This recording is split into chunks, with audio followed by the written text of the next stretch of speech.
আসসালামু আলাইকুম প্রিয় ওমান প্রবাসী ভাইরা, আশা করি সকলেই ভালো আছেন।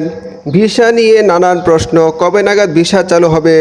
অবশেষে বাংলাদেশিদের জন্য ভিসা খুলতে যাচ্ছে ওমান সরকার। দীর্ঘ অপেক্ষার পর বাংলাদেশি নাগরিকদের জন্য এই ভিসা ব্যবস্থাপনা এবার ওমান সরকার চালু করে দিল। তথ্য অনুযায়ী প্রথম পর্যায়ে 12 ক্যাটাগরির ভিসা খুলে দেওয়া হচ্ছে।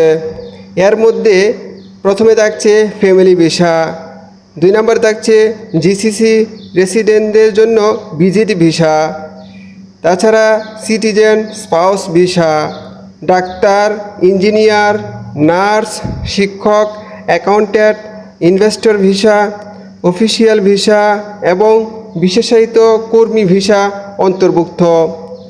বৃহস্পতিবার বিষয়টি আনুষ্ঠানিকভাবে জানানো হয়। ভিসা প্রসঙ্গে ওমানের সাথে বিভিন্ন পর্যায়ে বুধবার দিনব্যাপী আলোচনা চালায় বাংলাদেশ। প্রবাসী কল্যাণ প্রতিমন্ত্রী শফিকুর রহমান চৌধুরীর নেতৃত্বে ওমানের সংশ্লিষ্ট কর্তৃপক্ষ এবং নিয়োগকর্তা ও এজেন্সি পরিচালকদের সাথে আলোচনা হয়।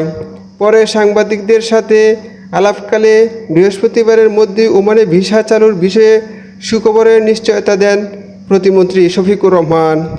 বৃহস্পতিবার দ্বিপাক্ষিক বৈঠক শেষে এই বিষয়ে আনুষ্ঠানিক ঘোষণা দেওয়া হয়।